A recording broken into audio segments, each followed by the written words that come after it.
নমস্কার নমস্কার আপনাদের সবাইকে সবাইকে সবাইকে নমস্কার জানাচ্ছে আপনাদের সৌমিত্র বসু।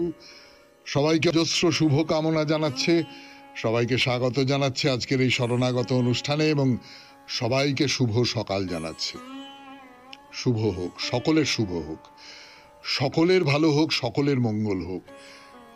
একা আমার ভালো হলো আপনার ভালো হলো তা না, এই পৃথিবীর মঙ্গল হোক। যেখানে যত যত জীবজগৎ আছে সবাইকার মঙ্গল হোক, সবাইকার মঙ্গল হোক, সবাইকার মঙ্গল হোক। আজকে উমা চতুর্থী ব্রত এবং পাষাণ চতুর্থী ব্রত। গুরু অর্জুন দেবের তিরোভাব তিথি আজকে। শিখ গুরু অর্জুন দেব আপনারা জানেন। নিম্বার্কাচার্য কেশব কাশ্মীর ভারতীর আবির্ভাব তিথি। শ্রী শ্রী রাধারানী গোস্বামী দেবীর আবির্ভাব তিথি। বেণীমাধবশীলের পঞ্জিকা অনুযায়ী আজকের দিনটার কথা এবার বলি। আজকে 15ই জ্যৈষ্ঠ 1432, ইংরেজির 30শে মে 2025, শুক্রবার। আজ চতুর্থী। সূর্যোদয়ের সময় ভোর 4:56, সূর্যাস্তের সময় সন্ধে 6:14। নক্ষত্র পুনর্বসু। আজকে জন্মে মিথুন রাশি, শূদ্রবর্ণ, মতান্তরে বৈশ্যবর্ণ, দেবগণ। রাত্রি 7:51 গতে কর্কট রাশি, বিপ্রবর্ণ। আমাদের হোয়াটসঅ্যাপে চিঠি পাঠাবার নাম্বার 9831922927। চিঠির গোড়ায় অতি অবশ্যই SG লিখতে হবে। এবারে আজকের অনুষ্ঠান সম্পর্কে বলি। আজকের অনুষ্ঠানে প্রথমে তো পুরাণ চিরন্তনের দীক্ষার কথা বলছি আপনাদের, এবং দীক্ষার কথা বলতে গিয়ে লিঙ্গ পুরাণের মন্ত্র সংগ্রহণ থেকে স্বয়ং মহাদেব কি দীক্ষার নিয়ম কানুনের কথা বলেছেন সেই সমস্ত বলছি, এবং তার সূত্র ধরে যেটা বলছিলাম সেটা হচ্ছে বহু তান্ত্রিক মত আমাদের এই যে নানান কৃত্য, সেই সমস্ত কৃত্যের মধ্যে ঢুকে পড়েছে। সেই সব নিয়ে একটু কথাবার্তা শুরু হয়েছিল, তাই নিয়ে কিছু কথা বলবো। তারপরে চলে যাব স্বামী বিবেকানন্দের রচনা থেকে পাঠ এই পর্বে। কর্মজীবনে বেদান্ত দ্বিতীয় পর্ব, তার বেশ খানিকটা অংশ পাঠ করা হয়ে গেছে, আরো খানিকটা অংশ পাঠ করে শোনাবো আপনাদের। তারপর ঠাকুর শ্রী রামকৃষ্ণ পরমহংসদেবের কথামৃত থেকে পড়ে শোনাবো স্বামী গোকুলানন্দের রচনা মানসিক চাপ জয় করবার উপায়। একজন মনোবিজ্ঞানী হিসেবে এবং একজন ধর্মের মানুষ হিসেবে তিনি কিভাবে দেখছেন ব্যাপারটি। আপনাদের চিঠিপত্র এবং শেষে বাইরে দূরে। 92.7 বিগ FM এ শরণাগত অনুষ্ঠান শুনতে বসেছেন। আমি আছি আপনাদের সঙ্গে, আপনাদের সৌমিত্র বসু। ফিরে আসছি, একটু গান শুনে নি, তারপর পুরাণ চিরন্তন দীক্ষার কথা। দীক্ষার কথায় প্রবেশ করলাম 92.7 বিগ FM এ শরণাগত অনুষ্ঠানে। তো যেটা বলছিলাম সেটা হচ্ছে যে তন্ত্রের প্রচুর প্রভাব আমাদের দীক্ষা গ্রহণের মধ্যে চলে এসেছে। বিশেষ করে শৈব মতে যে দীক্ষা গ্রহণ তার মধ্যে খুব বেশি করে চলে এসছে। বৈষ্ণব মতে যে দীক্ষা গ্রহণ তার মধ্যে তত বেশি করে আসেনি। এখানে আমার একটা কথা মনে হয়, দুটো কথা মনে হয়। এক নম্বর হচ্ছে শিব কিন্তু একটু অন্যান্য যে দেবদেবীরা আছেন তাদের থেকে একটু আলাদা। শিবের যে ধরন ধারণ, তার সারা গায়ে ছাই, বাঘছাল পরে ঘুরে বেড়ান, বরিশের ওপর চড়ে থাকেন, জটা জাল, ত্রিশূল, সাপ, এগুলোর সঙ্গে অন্য দেবতারা মেলেন না খুব, তাই না? অন্য দেবতাদের যে ছবি আমরা দেখি, যে বর্ণনা আমরা পড়ি, তার সঙ্গে মেলে না। এবং সে ছোটবেলায় পড়েছিলাম, আপনারা অনেকেই পড়েছেন, যে মহেঞ্জোদারোর একটি লিপিতে সেখানে একজন যোগীর মূর্তি রয়েছে, তার চারপাশে অনেক জন্তু জানোয়ার রয়েছে। তো কেউ কেউ মনে করেছেন পণ্ডিতেরা ইনি হচ্ছেন পশুপতির আদি রূপ, শিব পশুপতি। পশুপতি কথাটার মধ্যেও কিন্তু একটা অনার্য ব্যাপার রয়েছে, তাই না? তো পশুপতির আদি রূপ হচ্ছেন শিব।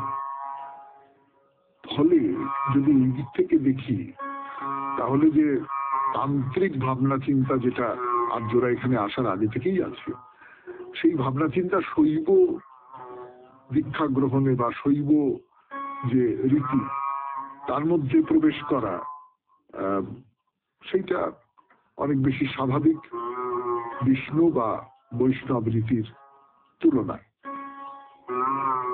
তো এমনিতেই তান্ত্রিকতার যে মন্ত্র উপচার এগুলো রয়েছে তাতে পুরাণের একটা প্রভাব রয়েছে, এবং ভগবান শ্রীহরি শ্রীকৃষ্ণ তিনি তাকে অর্চনা করা হচ্ছে, তার মধ্যে কিন্তু তান্ত্রিক শব্দের প্রবেশ ঘটে গেছে, এগুলো কিন্তু হয়েছে। তো যাই হোক, এই যে শ্রীহরির অর্চনা করতে গিয়ে বলা হচ্ছে বৈদিক তান্ত্রিক মিশ্র, বৈদিক তান্ত্রিক মিশ্র, অর্থাৎ বৈদিক এবং তান্ত্রিক এই দুটো মিশে যাচ্ছে। তো এগুলো তাহলে বৈষ্ণব দীক্ষার ধরন বলে ধরে নিতে পারি। ভাগবত পুরাণ, যেটা বৈষ্ণবদের কাছে প্রায় বেদের মতন, তো ভাগবত, সেই ভাগবত পুরাণে বলা হচ্ছে যে দীক্ষা দুরকম। একটা হচ্ছে বৈদিকী দীক্ষা, মানে বেদ অবলম্বন করে যে দীক্ষা, আর একটা হচ্ছে তান্ত্রিকী দীক্ষা। একেবারে পরিষ্কার বলে দেওয়া হচ্ছে, যাত্রা বলি বিধানাং বৈ সর্ববার্ষিক কর্মসু বৈদিকী তান্ত্রিকী দীক্ষা মদীয় ব্রত ধারণম। এখানে আচার্য বংশীধর তার টিকায় কি বলছেন? বলছেন বৈদিকী দীক্ষা ব্রাহ্মণ, ক্ষত্রিয় এবং বৈশ্যদের জন্য, আর তান্ত্রিকী দীক্ষা হচ্ছে স্ত্রীলোক এবং শূদ্রদের জন্য। এটা সেই সময়কার নিয়ম। তাহলে সমাজের তথাকথিত যে নিচের স্তর, সেই নিচের স্তরে তান্ত্রিক নানান রকম কৃত্য, তান্ত্রিক নানান রকম আচার বিচার, তান্ত্রিক নানান রকম নিয়ম কানুন, সেইগুলো প্রচলিত ছিল এবং সেইগুলোকে কিন্তু স্বীকার করে নেওয়া হচ্ছে। ব্যাপারটা বেশ মজার না? তো পুরাণ চিরন্তনে শুনছেন দীক্ষার কথা। আমি আছি আপনাদের সঙ্গে, আপনাদের সৌমিত্র বসু। আরো কথা বলবার জন্য ফিরে আসছি, তার আগে গান শুনতে হবে। তো গানের পর ফিরে এলাম। 92.7 বিগ এফএম এ শরণাগত অনুষ্ঠান শুনছেন। আমি আছি আপনাদের সঙ্গে, আপনাদের সৌমিত্র বসু।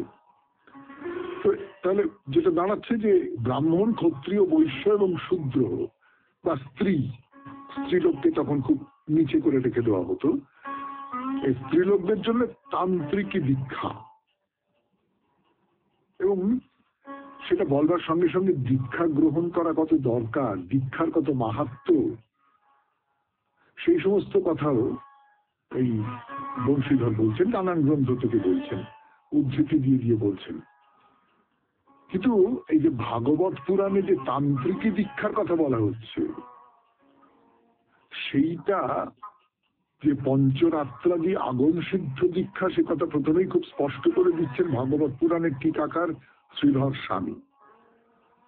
ভাগবত পুরাণের একটা শ্লোকে বলা হয়েছে, যিনি খুব শীঘ্র পরমাত্মার সঙ্গে অভিন্ন বুদ্ধিতে জীবাত্মার অহংকারাদি বন্ধন মোচন করতে চান, তিনি তন্ত্রোক্ত বিধিতে ভগবান কেশবের আরাধনা অর্চনা করবেন।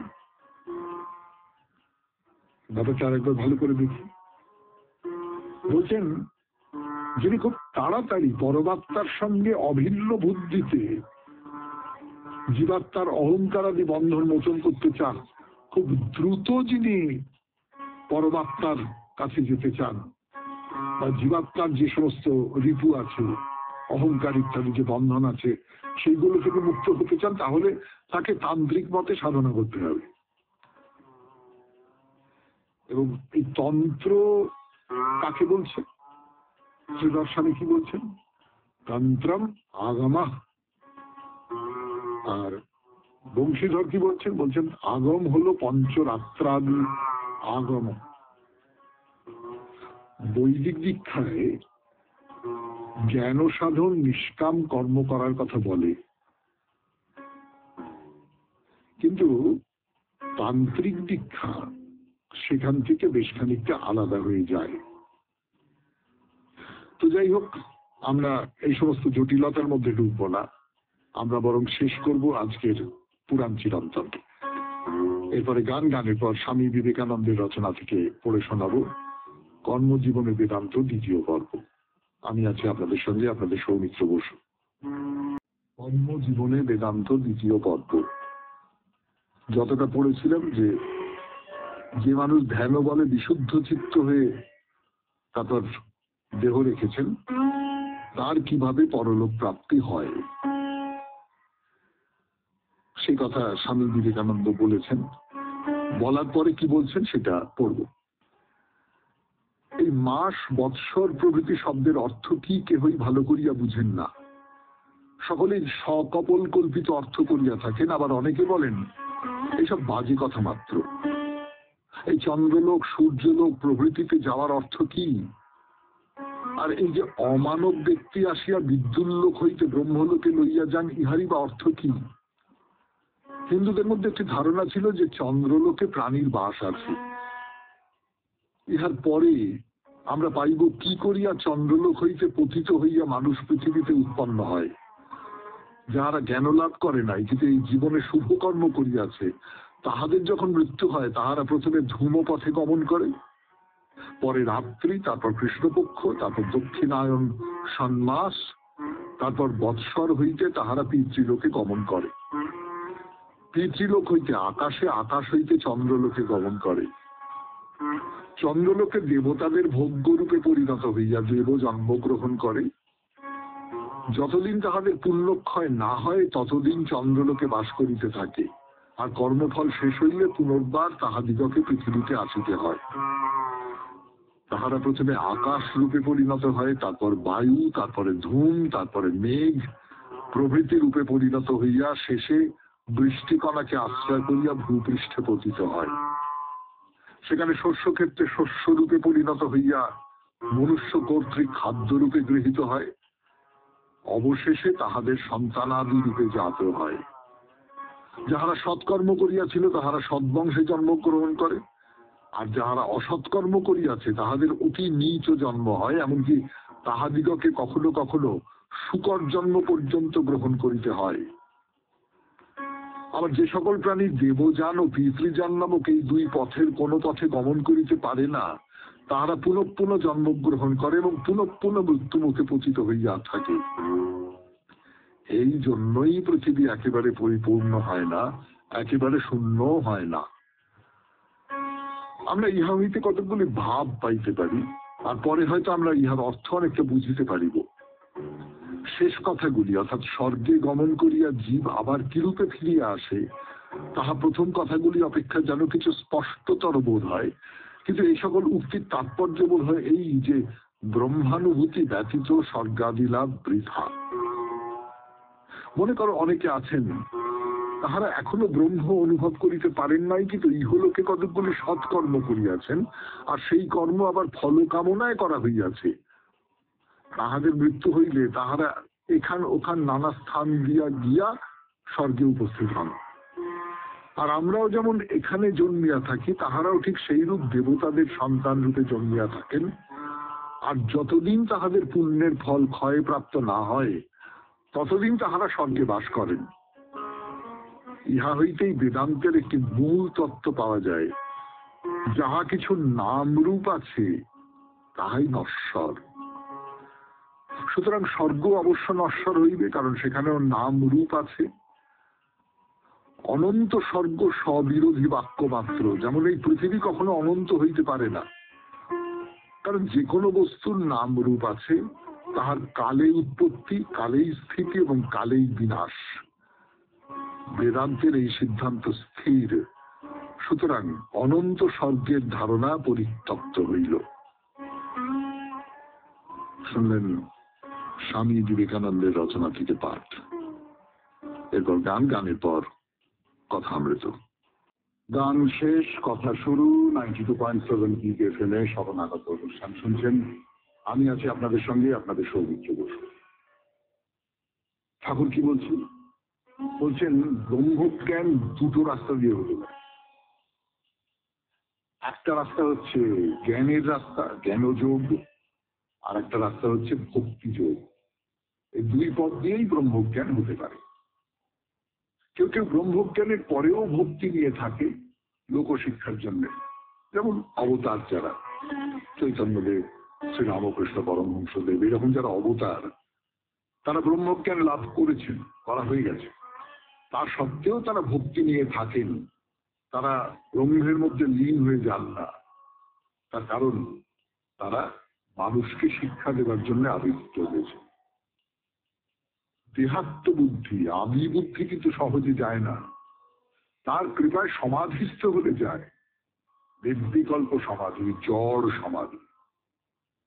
এই সমাধিটা হলে তখন আমি তুমি ভেদাভেদ মুক্ত হয়ে যায়। আপনারা বুঝতেই পারছেন যে সমাধিস্থ হলে তখন তো আর দেহবুদ্ধি থাকে না, দেহবুদ্ধি থাকে না, আত্মবুদ্ধি থাকে না, কোনো কিছুই থাকে না। তখন একটা ওই একটা অন্যরকম জ্যোতির সমুদ্রের মধ্যে ভেসে যাচ্ছে, আমার আমার সম্পর্কে কোনো চেতনা নেই।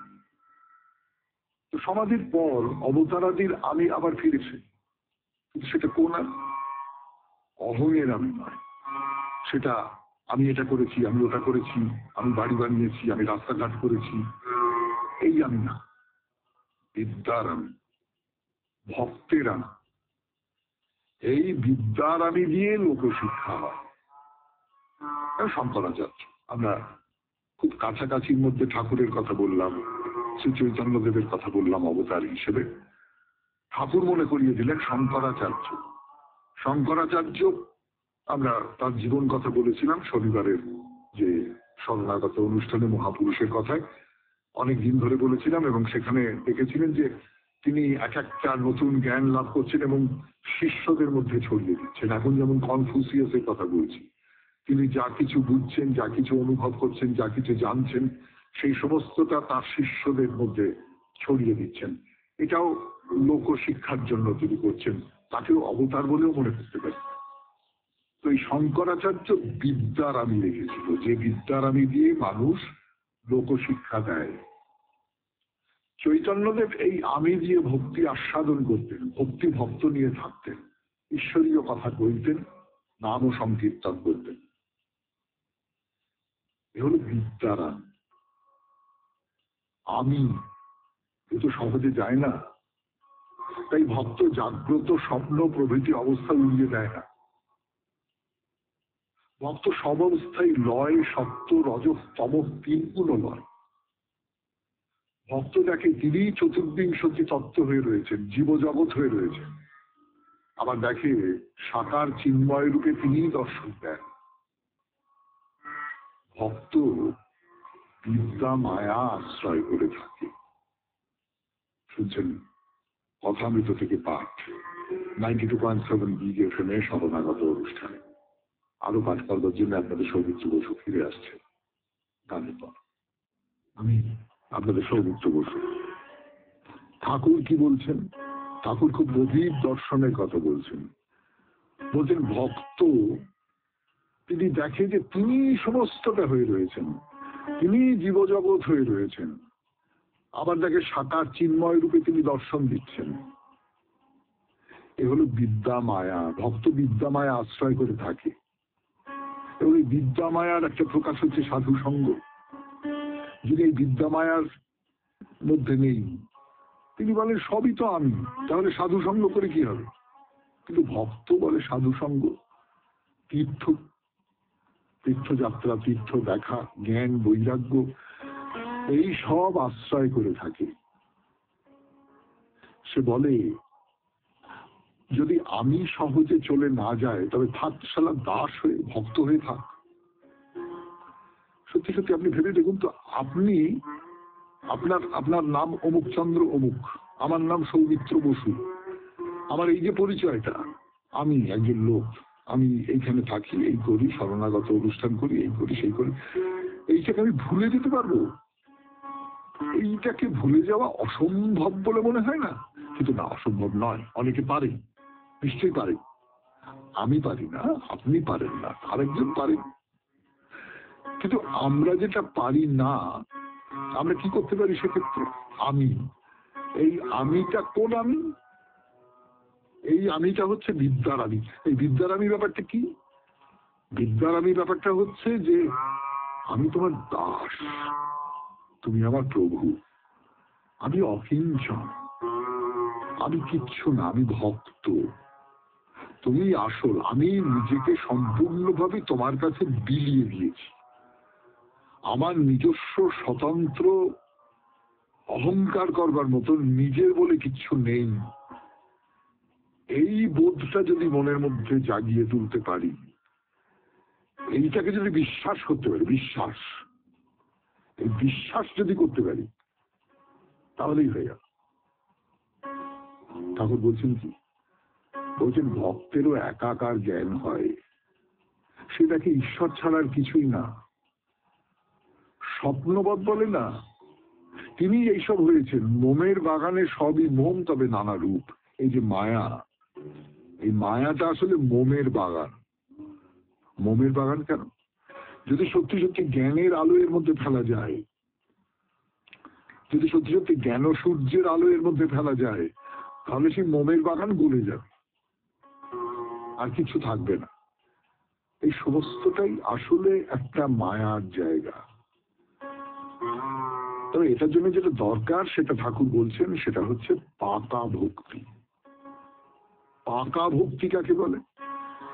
বলছেন অনেক পিত্ত জমলে ন্যাবা লাগে, তখন দেখে যে সবই হলদে। শ্রীমতী শ্যামকে ভেবে ভেবে সমস্ত শ্যামময় দেখলে, আর নিজেকেও শ্যাম বোধ হলো। পাড়ার হ্রদে শীষে অনেকদিন থাকলে সেটাও পাড়া হয়ে যায়। কুমোর পোকা ভেবে ভেবে আরশোলা নিশ্চল হয়ে যায়, নড়ে না, শেষে কুমোর পোকাই হয়ে যায়।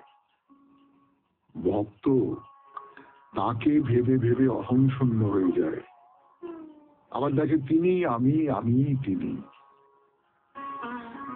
আরশোলা যখন কুমোর পোকা হয়ে যায়, তখন সব হয়ে গেল, তখনই মুক্তি। শুনলেন কথামৃত থেকে পাঠ 92.7 বিগ এফএম এ শরণাগত অনুষ্ঠানে। এখন স্বামী গোকুলানন্দের রচনা থেকে পড়ে শোনাবো, মানসিক চাপ জয় করার উপায়। ফিরে আসছি গানের পর। পালা শেষ করে কথার পালা শুরু করছে আপনাদের সৌমিত্র বসু 92.7 বিগ এফএম এ শরণাগত অনুষ্ঠানে। স্বামী গোকুলানন্দের রচনা থেকে পড়ে শোনাই। সূর্যের ওপর যখন ভেসে বেড়ায় হালকা মেঘের স্তর, তখন কিন্তু সূর্যকে আংশিক দেখা যায়, সূর্যের আভাস পাওয়া যায়। আনন্দময় কোষকে আমরা তুলনা করতে পারি ওই হালকা মেঘের সঙ্গে। এটি আত্মার সবচেয়ে কাছের স্তর। সূর্যালোকের ঔজ্জ্বল্য নির্ভর করে মেঘস্তরের ঘনত্বের উপরে। মেঘ যত ঘন, আলো তত কম। আনন্দময় কোষকে তো তুলনা করলাম হালকা মেঘের সঙ্গে। যদি মেঘ একটু ঘন হয়, তখন আসে বিজ্ঞানময় কোষ, আরো ঘন হলে বনময় কোষ, আরো ঘন প্রাণময় কোষ, আর যখন সম্পূর্ণ আধার, তখন আসে অন্নময় কোষ। এই স্থূল দেহটার সাথে যে ব্যক্তি নিজেকে একাত্ম করে ফেলেন, তার কখনো জ্ঞান লাভ হয় না, আলোক প্রাপ্তি ঘটে না। আমাদের সত্তা যখন মনের সাথে একাত্ম হয়, তখন সন্দেহের সৃষ্টি হয়। একজন চিন্তাশীল ব্যক্তি সততই সন্দিহান। বিজ্ঞানময় কোষ অর্থাৎ বুদ্ধিময় আবরণটি বিচার করার ক্ষমতা সম্পন্ন এবং তা মনের চেয়ে সূক্ষ্ম। বিজ্ঞানময় কোষ আনন্দময় কোষের কাছাকাছি এবং এক এমন বৌদ্ধিক আবরণ যা কোনো সিদ্ধান্তে পৌঁছতে বা নিশ্চয়তা অর্জনে সাহায্য করে। অতএব নিশ্চয়তা অর্জনে আত্মা বৌদ্ধিক আবরণটিকে ব্যবহার করে। এই বুদ্ধিময় কোষটি অতিশয় দীপ্যমান, কারণ তা পরম সত্তার নিকটে অবস্থান করে। আনন্দময় কোষ অর্থাৎ পরম আনন্দে পরিপূর্ণ এই পঞ্চম কোষটির মধ্য দিয়ে মানুষ সুখের বিবিধ মাত্রাকে আস্বাদন করে। এই কোষের প্রধান বৈশিষ্ট্যই হলো নিশ্চিন্ত বিশ্রাম আর অফুরন্ত আনন্দ, যেন বহুদিনের অধিপসিত মনের মতো বস্তুটি আমার করায়ত্ত। সুখময় এই কোষের পূর্ণ প্রকাশ ঘটে আমাদের সুষুপ্তির মধ্যে। এমন সুপ্তি থেকে উঠে মানুষ বলে, আহ, বড্ড আনন্দে ঘুমোলাম। এই পাঁচটি কোষের প্রত্যেকটি বস্তুরই রূপান্তর। আনন্দময় কোষ আত্মার নিকটবর্তী হলেও তা আত্মা নয় কখনোই। অন্যান্য কোষগুলির মতো এটিও পরিবর্তনযোগ্য, আত্মা কিন্তু অপরিবর্তনীয়। এই পাঁচটি কোষের কোনো স্থায়ী ভিত্তি নেই। যে বাস্তবতা তাদের আছে বলে মনে হয়, তা শুধু এই কারণে যে তাদের ভেদ করে আত্মার সম্মুখীন হতে হয়। আত্মার সত্য উদ্ভাস কোনো কোষের দ্বারাই অবরুদ্ধ হতে পারে না। ক্রমাগত বিচার, অনাসক্তি, আত্মসংযম আর ধ্যানের মধ্যে দিয়ে আমরা ক্রমে ক্রমে এই কোষগুলির সংস্রব ত্যাগ করে আপন সত্তার গভীরে নিমজ্জিত হই। আমাদের লক্ষ্য হওয়া উচিত জপ, সাধনা, সাধুসঙ্গ, বিচার এবং এরকম উচ্চতর কর্মের মধ্যে দিয়ে আমাদের কোষগুলিকে অর্থাৎ আবরণগুলিকে ক্ষীণ হতে ক্ষীণতর, স্বচ্ছ হতে স্বচ্ছতর করে তোলা। যখন আর মেঘের চিহ্ন মাত্র থাকবে না, আমরা পরম সত্যের সম্মুখে গিয়ে দাঁড়াবো। পঞ্চকোষ নিয়ে যে আলোচনা করলাম তা থেকে নিশ্চয়ই আমরা এই সিদ্ধান্তে আসতে পারি যে মানসিক চাপকে জয় করতে আমাদের নির্দিষ্ট কিছু নিয়মের মধ্যে দিয়ে যেতে হবে, একাত্ম হতে হবে আপন সত্তার সাথে। এই কোষগুলিকেই সত্য বলে মেনে নিলে মানসিক চাপ আসবেই। বাহ্যিক সংক্ষুব্ধতা, উত্তেজনার হাত থেকে নিস্তার পেতে হলে এসব কিছুর ঊর্ধ্বে উঠে আপন সত্তার গভীরে নিমগ্ন হওয়ার চেষ্টা করতে হবে। আমাদের অন্তঃস্থিত সত্য সত্তার সাথে একবার পরিচয় হলেই বাহ্যিক সংঘাত আমাদের আর স্পর্শ করতে পারবে না। সবশেষে ঠাকুর শ্রী রামকৃষ্ণের কটি কথা স্মরণ করি। ঠাকুর বলতেন, মানুষের বন্ধন বা মুক্তি সবকিছু তার মনে। মন যদি শুদ্ধ হয়, উপলব্ধ হবে আত্মার স্বরূপ। আর মন যদি থাকে অশুদ্ধতায় ছাওয়া, অন্তঃস্থিত শত উজ্জ্বল আত্মা চির অধরাই থেকে যাবে। এই ছোট্ট কটি কথার মধ্যেই বিধৃত হয়ে রয়েছে মনের সব সমস্যাগুলি। শুনলেন স্বামী গোকুলানন্দের রচনা থেকে পাঠ। এখন গান, গানের পর আপনাদের চিঠিপত্র। এবারে চিঠিপত্র কিন্তু আসলে বাইরে দূরে। আসলে বাইরে দূরে এই কারণে বলছি যে লীনা গোস্বামী শ্রীরামপুর থেকে যে চিঠিটি লিখেছেন সেটি আসলে ভ্রমণ কাহিনী। আমাদের শরণাগত শ্রোতারা মাঝে মাঝে এরকম ভ্রমণ কাহিনী পাঠান, সে পড়তে খুব ভালো লাগে। মানে যে জায়গাগুলো আমি যাইনি, যে জায়গাগুলোর কথা আমি আপনাদের বলতে পারিনি, সেই জায়গাগুলোর কথা তারা বলে দেন। তাহলে সেটা খানিকটা ওই বাইরে দূরের একটা বাড়তি পাওয়া হয়ে যায় আর কি। তো যাই হোক, চিঠিটা পড়ে শোনাই আপনাদের। শরণাগত অনুষ্ঠানে দার্জিলিং এর জাপানি মন্দির দর্শন করতে যাবার পথের ধারের দৃশ্য প্রসঙ্গে আপনার পথের পাশে মাঝে মাঝে ছোট ছোট বাড়ি, পাইন বা বার্চ গাছ, তারপর একটু পাহাড়। মনে হয় পাহাড় যেন লুকোচুরি খেলছে টুকি টুকি বলে। অপূর্ব মনে হলো যেন চোখের সামনে দূর পাহাড়ের লুকোচুরি খেলা দেখতে পাচ্ছি। এইভাবেই শরণাগত শুনে আমরা মন ভ্রমণ করে সমৃদ্ধ হই। সাম্প্রতিককালে দুটি অল্পশ্রুত শিব মন্দির দর্শনের সৌভাগ্য হয়েছে, যে অভিজ্ঞতা আপনাদের সাথে ভাগ করে নিতে ইচ্ছে হলো। প্রথম মন্দিরটি পূর্ব বর্ধমানের বুদবুদ গ্রামের কসবা অঞ্চলে। প্রত্যন্ত গ্রাম, যদিও রাস্তা বেশ ভালো। প্রায় 900 বছরের পুরনো মন্দির। স্থানীয় জনশ্রুতি আছে চাঁদ সদাগর এই মন্দিরে পূজা করেছিলেন। আড়ম্বরহীন আটচালা ধরনের মন্দির, কিছু কিছু সংস্কার হয়েছে, তবে মন্দির প্রাঙ্গণের বিশাল বটগাছটি মন্দিরের প্রাচীনতার কথাই মনে করিয়ে দেয়। মন্দিরের ভিতরে কালো পাথরের শিবলিঙ্গ স্বয়ম্ভু, প্রায় 3 ফুট উচ্চতা। পাশে একটি মনসা মন্দিরও আছে। এর পরের গন্তব্যস্থল পানাগড়। এখানে স্থল সেনাবাহিনীর ক্যাম্পে অধিষ্ঠিত ক্ষেত্রপাল বাবা শিব মন্দির। এই মন্দিরও বহু প্রাচীন। কথিত আছে দ্বিতীয় বিশ্বযুদ্ধ চলাকালীন এখানে বোমাবর্ষণ হয়েছিল, কিন্তু মন্দির অক্ষত থাকে। বর্তমানে সেনা কর্তৃপক্ষ এই মন্দিরের সংস্কার ও রক্ষণাবেক্ষণ করেন। এখানে শিবলিঙ্গ ত্রিনয়ন বিশিষ্ট। মন্দিরের পাশে মা কালীর মন্দির, মা দুর্গার মন্দির ও হনুমানজির মন্দির আছে। এখানে অনেক পুণ্যার্থীর আগমন হয়। এখানে মনস্কামনা পূর্ণ হলে সবাই ঘন্টা বেঁধে পুজো দেন। তাই মন্দির চত্বরে চারিদিকে সুশৃঙ্খল ভাবে ছোট বড় মাঝারি ও যথেষ্ট বড় ঘন্টা বাঁধা আছে। ঘন্টা বাঁধার এই সুশৃঙ্খলতা আমাকে মুগ্ধ করেছে। নমস্কারান্তে, লীনা গোস্বামী, শ্রীরামপুর। অনেক ধন্যবাদ লীনা দিদি, আপনার আনুকূল্যে আমাদের দুটো মন্দির দর্শন করা হয়ে গেল, এবং সেটা কালিম্পংয়ের থেকে কাছাকাছি। মানে যে কেউ গিয়ে এই দুটো মন্দির দর্শন করে আসতে পারেন। এই গরমটা অবশ্যই ঠিক মন্দির দর্শনের পক্ষে উপযুক্ত নয়, কিন্তু এটা যদি লিস্টে রেখে দেন তাহলে একটু গরমটা কমলে, একটু ঠান্ডা পড়লে, একটু পুজোর সময় ছুটি ছাটা পেলে তখন দলবল বেঁধে এই মন্দির দুটো দেখে আসতে পারেন, খুব ভালো লাগবে। এরা তাহলে বাইরে দূরে 92.7 BGFM এ শরণাগত অনুষ্ঠান শুনছেন। আমি আছি আপনাদের সঙ্গে, আপনাদের সৌমিত্র বসু। আমরা এখন কালিম্পংয়ে ভজন ধামে ফিরে আসছি। এলাম এখন বাইরে দূরে 92.7 BGFM এ শরণাগত অনুষ্ঠান। তো যেটা বলছিলাম এর আগের দিন, যে একতলায় অনেকগুলো সার দরজা রয়েছে, এবং সেই সবকটা দরজার পাশে একটা করে ফুলের টব রয়েছে, বেশ বড় করে, বড় টব এবং বড় গাছ হয়ে রয়েছে। মানে এটা দেখলে না একরকম করে মনটা খুব ভালো হয়ে যায়।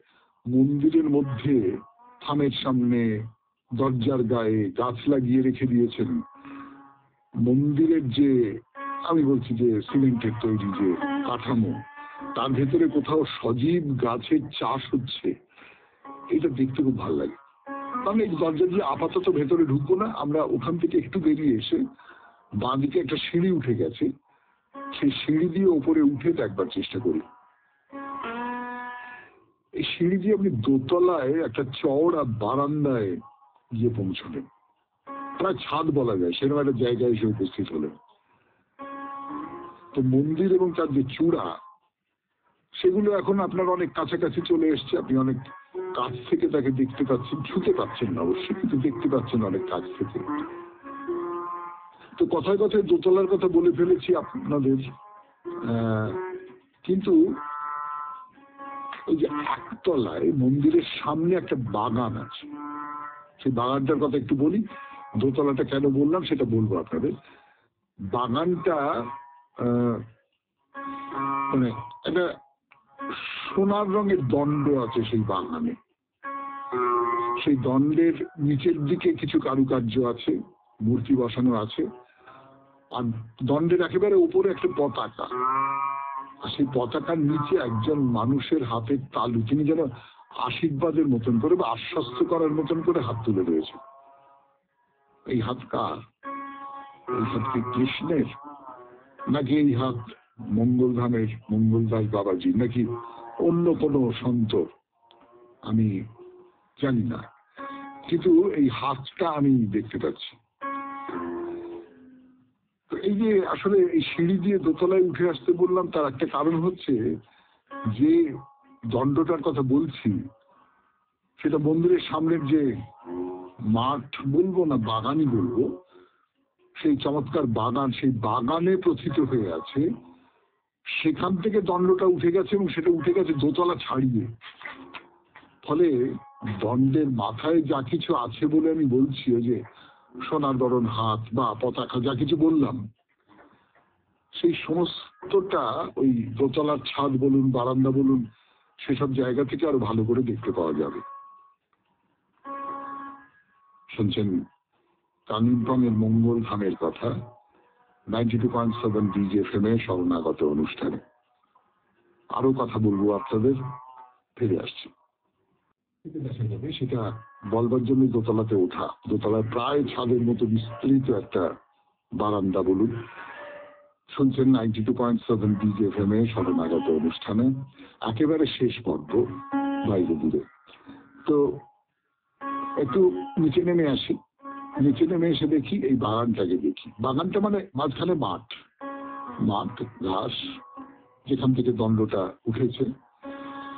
আর এই যে ঘাস মাঠ, এর চারপাশ ঘিরে খুব চমৎকার করে একটা বাগান তৈরি করা হয়েছে, ফুল গাছের বাগান।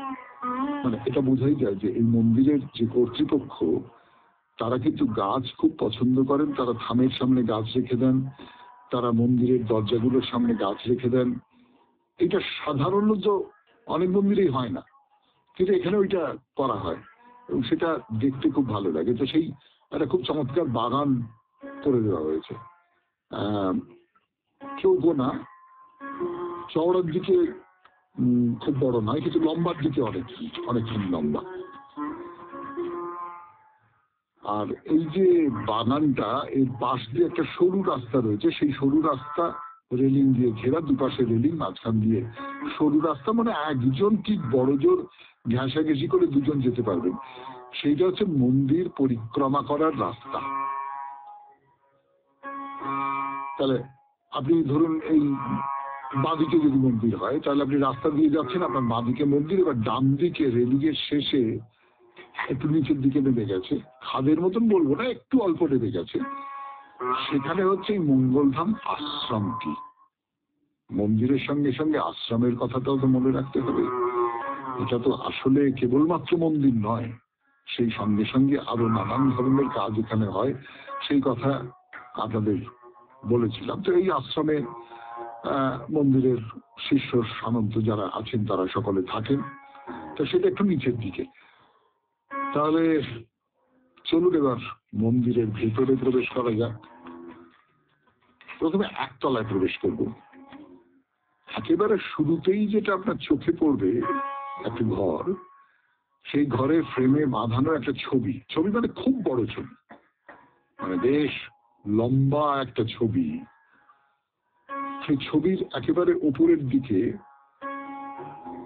যে শ্রীকৃষ্ণের চূড়ায় যে পালক থাকে না, ময়ূরের পালক থাকে, সেই রকমের একটা পালক, তারপরে একটা ইংরেজি লেখা, সেই লেখাটার নাম হচ্ছে দ্য মেসেজ অফ গুরু মঙ্গল দাস বলে নিচে লেখা।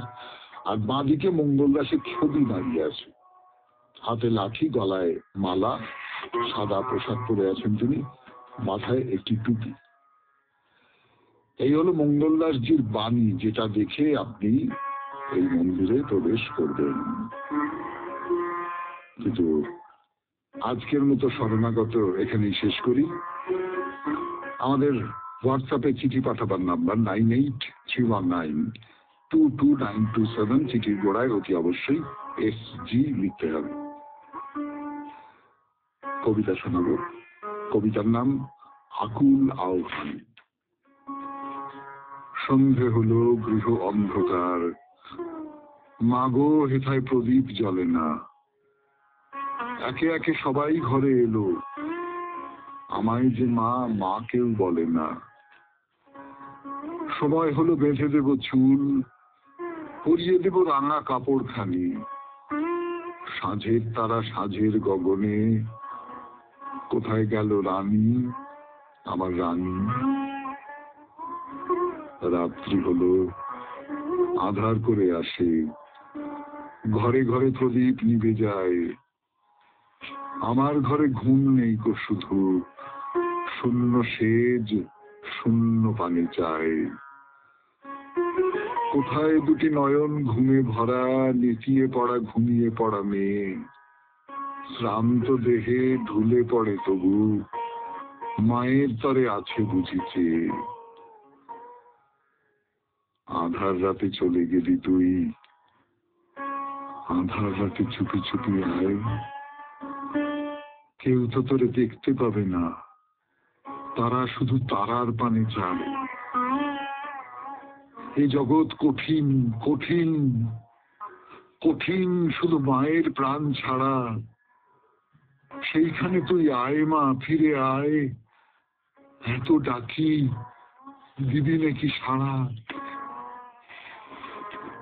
ফুলের দিনে সে যে চলে গেল, ফুল ফোটা সে দেখে গেল না। ফুলে ফুলে ভরে গেল বন, একটি সে তো পড়তে পেল না। ফুল যে ফোটে, ফুল যে ঝরে যায়, ফুল নিয়ে যে আর সকলে পড়ে। ফিরে এসে সে যদি দাঁড়ায়, একটিও যে রইবে না তার তরে। খেলতো যারা তারা খেলতে গেছে, হাসতো যারা তারা আজও হাসে। তার তরে তো কেহই বসে নেই, মা যে কেবল রয়েছে তার আসে। হায় রে বিধি, সব কি ব্যর্থ হবে, ব্যর্থ হবে মায়ের ভালোবাসা। কত জনের কত আশা পুরে ব্যর্থ হবে মার প্রাণেরই আশা। সবাই খুব ভালো থাকবেন, আনন্দে থাকবেন। নমস্কার। নমস্কার আপনাদের সবাইকে সবাইকে সবাইকে নমস্কার জানাচ্ছে আপনাদের সৌমিত্র বসু। সবাইকে অজস্র শুভকামনা জানাচ্ছে, সবাইকে স্বাগত জানাচ্ছে আজকের এই শরণাগত অনুষ্ঠানে এবং সবাইকে শুভ সকাল জানাচ্ছে। শুভ হোক, সকলের শুভ হোক, সকলের ভালো হোক, সকলের মঙ্গল হোক। একা আমার ভালো হলো আপনার ভালো হলো তা না, এই পৃথিবীর মঙ্গল হোক। যেখানে যত যত জীবজগৎ আছে সবাইকার মঙ্গল হোক, সবাইকার মঙ্গল হোক, সবাইকার মঙ্গল হোক।